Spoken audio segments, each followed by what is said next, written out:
jangan di Friendster lah, Facebook lah. Facebook, pindah ke Facebook. Oh bener ya, orang-orang ini berkelas. Lama-kelamaan tetap aja ada yang coli baru balas gitu ya. Coli baru bless gitu kan, beres gitu. Coli baru bless gitu. Tarik penelitian. Ya makanya masalah itu sebenarnya jauh sebelum Facebook di banyak akun palsu ya. Wah, ini kan cewek-cewek cantik biasa gitu. Makin kesini makin irasional ya. Sebetulnya makin gak logis, cewek cantik kadang-kadang ya pakai kemana-mana gitu ya. Di situ depan dikit gitu ya. Di infonya itu Jakarta, kuliah di UI, pekerjaan model, temennya Garut semua. Dia nggak mau permasalahan, dia mau berteman sama siapapun. Tapi kok Jakartanya mana teman Jakartanya gitu kan? Tinggal di Jakarta setidaknya punya teman dari Jakarta ya. Bukan dari Garut semua. Dan saya kenal di Mutawafirnya orang-orang yang ya you know lah. Oke. Tapi ya makanya itu kan saya sih bukan paham yang jangan lihat orang dari status Facebooknya atau dari foto profilnya ya. Karena kadang-kadang status itu pencitraan. Wah, Jumatan dulu biar ganteng gitu kan. Korelasinya apa ganteng sama Jumatan ya? Jumatan dulu biar ganteng gitu kan. Itu belum tentu yang itu Jumatan loh. Belum tentu ya. Kalau misalkan untung tadi kita Jumat. So kalau misalkan tiap ada status hadis-hadis itu belum tentu sebenarnya dia suka sholat gitu kan. Nah itu jangan menilai sesuatu dari status Facebook atau foto profil. Karena itu bisa jadi kata-kata yang di-update di status Facebook itu hasil milih dari 100 kata-kata gitu ya. Kalau sekarang bisa googling misalkannya kata bijak, status lucu, bebas deh gitu kayak gitu. Jadi don't judge a book by its cover ya. Jadi jangan lihat seseorang itu, jangan lihat sesuatu itu dari sampulnya. Siapa tahu sampulnya nggak menarik, dalamnya jelek gitu kan. ya kan, don't judge a book by its cover gitu ya. Jangan lihat orang dari tampangnya juga gitu kan. Sebetulnya tampang saya bisa aja serem gitu kan, tapi hati kan diandal gitu. Ya, seperti itu misalkan. Tapi saya kalau lihat cewek gitu ya, jarang lihat dari pakaian luarnya. Saya mencoba lihat pakaian dalamnya. Pakai kamera seperti itu. Ya, tuh dan saking banyaknya yang orang melihat dari penampilan gitu ya. Kadang-kadang kita salah menilai seseorang gitu ya.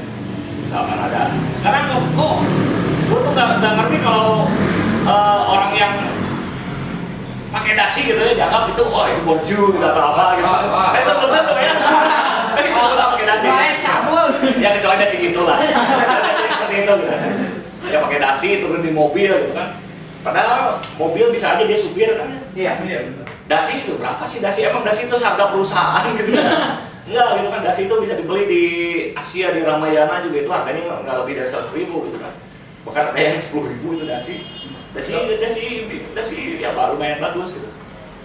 Makanya itu kan kadang-kadang penampilan juga menipu gitu kan, penampilan menipu. Ada orang yang misalkan wah gue pengen dibilang Islami ya, tarang di hidangan. Dia digantungkan gitu kan. Aduh, pas sholat. Ya jenggot panjang, semua orang juga bisa berjenggot panjang. Yahudi kayak jenggot apa aja. Nggak harus Islam aja, Ahmad Dhani juga panjang itu jenggotnya di sini gitu kan. Ya itu banyak sebetulnya saya lihat. Termasuk saya sebetulnya ya langsung ngejudge gitu. Wah ini pakai pakaian misalkan ya udah di-chat segala macam, wah Harajuku gitu ya. Pasti ajak ngobrol gitu ya. Ngobrol tentang Jepang itu alisnya nggak tahu, nggak tahu segala macam. Ini Harajuku atau Harare gitu. Harapnya ada. Iya terus ada yang juga yang gue juga kan kadang-kadang nggak terlalu suka sama yang soalin gitu ya, soalin. Ya kalau cuma berjenggot itu hak dia sebetulnya, style dia ya. Selama passionnya dapat. Dia ngobrol sama cewek biasanya kan dia nunduk ya, karena pengen bukan muhrim gitu ya, nunduk insya Allah ya ngobrol gitu. Ini sebetulnya ngobrol sama cewek nunduk dia tuh artinya perhatiin muka ya. Lu tuh ngobrol tuh perhatiin muka, jangan perhatiin toket.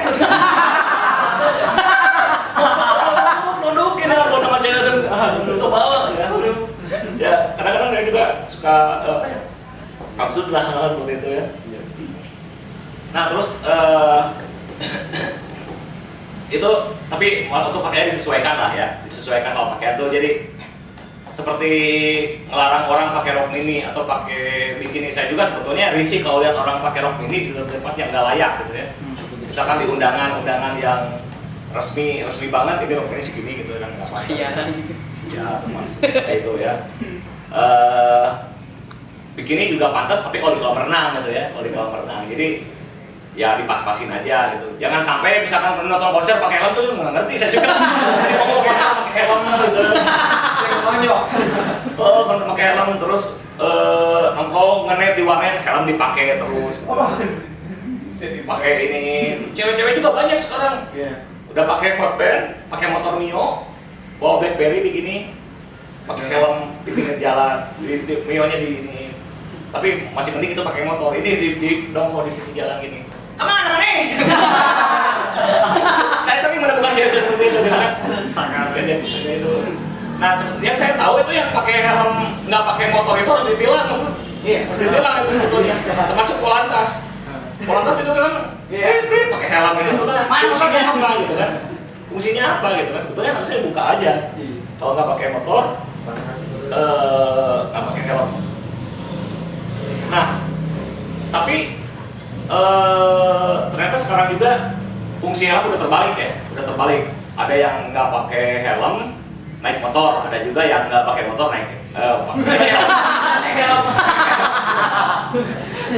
Tapi nggak ada yang berani bilang FPI seperti itu ya.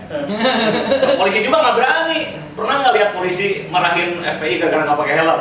Nggak pernah. Korbannya SNI. Iya, nggak pernah. Nah itu harusnya polisi toko helm itu menyediakan khusus di toko helm, tidak hanya helm saja buat FPI, sorban bertulisan SNI gitu kan. Jadi sorban di atas gitu kan. Buat ikan kepala ada tulisan SNI. Jadi kalau FPI ditilang itu mana helmnya? Sudah ada ini sorban SNI. Seperti itu. Tapi itu nggak esensi lah sebetulnya. Kalau masalah nggak pakai helm, ya paling berurusan dengan polisi ya.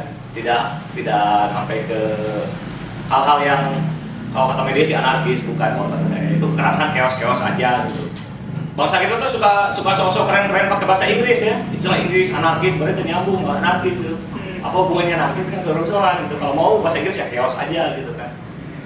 Nah sampai sekarang mungkin FPI dikenal sebagai ormas yang kadang-kadang ini Islam kok gini sih, kok kayak preman sih. Ya saya juga sebetulnya tidak setuju masyarakat bilang seperti itu ya. FPI menyamakan FPI dengan preman itu saya setuju, tidak setuju. Menyamakan FPI dengan preman itu adalah pelecehan terhadap preman. Preman mana yang disamakan dengan FPI? Kelakuan gua begitu amat. Ada nggak preman yang bunuh, beda sekte bunuh gitu paling kayak alah tenyinggung aing mah antap gue gitu kan paling preman seperti itu gitu kan. Nah, ya nggak usah terlalu panjang ya ngomongin FPI, ini di YouTube pasti ada nanti. Kemarin kan ada gangster yang menyerang FPI di Bogor gitu kan. Itu sebetulnya nggak tahu sekarang prosesnya seperti apa, ditangkap atau sudah insaf di gangsternya ya, atau FPI yang insaf gitu. Kalau FPI insaf jadi apa? Minum gitu. Tapi saya sudah berhenti gini, minum udah seperti saya sekarang gini, bukan tobat, sagalon minum. Bukan, saya udah berhenti gini, dikit banget ini segini gitu kan, gitu kan. Nah, ada juga tuh kalau masalah Facebook gue lupa lagi, nggak ditulis semua. Terus itu hal-hal yang gua heranin dari sistem bank juga ya. Mungkin kalau di antara teman-teman di sini ada follower gua pernah update di tweet ya, pernah update di tweet. Gua tuh nggak ngerti gitu dengan sistem bank gitu ya. Bank itu kita sudah percaya sama bank gitu ya, mempercayakan bank untuk menyimpan uang puluhan juta rupiah ke bank gitu. Sedangkan bank sendiri tidak percaya sama kita mau nulis slip aja, pulpen diikat gitu kan. itu sebetulnya ketidakpercayaan bank terhadap kita. Ya ternyata katanya bang, orang-orang bank ini lulusan S1 semua gitu kan, tapi masih tidak percaya sama kita. Nah, mungkin di sini ada yang bercita-cita jadi pegawai bank. Guru di sini pasti semua ya. Rampok bang ya. Perampok bank itu sulit dia tahun.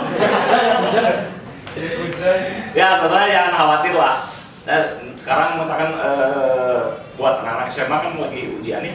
SMA siapa sih? SMA. Apa? Ujian nasional apa? Ujian nasional ya, ujian nasional.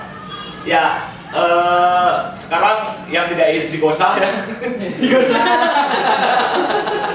Yang tidak istiqosah gitu ya. Yang tidak istiqosah ya udahlah. Yang penting sebetulnya kelulusan tidak ditentukan dari istiqosah tidaknya ya. Dari lulus tidaknya. Walaupun tidak lulus juga nggak masalah gitu kan. Nggak lulus, nggak masalah ya, kalian masih bisa jadi anggota DPR kok, masih bisa gitu ya, karena anggota DPR juga saya lihat pintar-pintar amat gitu kan, nggak usah pintar-pintar sekolah jadi anggota DPR masih bisa gitu.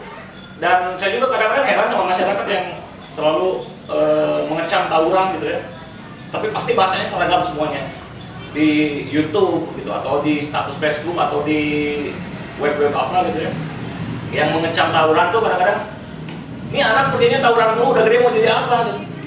Itu kan pertanyaan sebetulnya gampang sekali jawabnya. Dia mau jadi apa gitu. Nggak bisa kerja kesana kemari, udah cacat sebetulnya masih bisa. Mereka masih bisa berkarir di FPI sama di PP gitu. Banyak duitnya di sana. Ya seperti itu. Jadi jangan khawatir lah buat anggota FPI. buat pelajar gitu. Sebenarnya kalau tidak lulus sekolah nggak apa-apa, masih bisa di sana ya. Dan oh ya, saya mungkin materi ini akan dipakai lagi. Pakai lagi nanti. Untuk teman-teman mungkin untuk sekedar berbagi share ya. Untuk komedi ini, sebenarnya stand up komedi itu untuk open mic tidak harus lucu ya, tidak harus lucu. Tapi yang penting mencoba. Kalau semuanya udah dipakai, sebetulnya komedi yang paling gampang tuh plesetan ya. Tinggal datang ke mall, colek-colek cewek itu udah termasuk plesetan seksual. Ya, saya Asma, terima kasih. Selamat sore.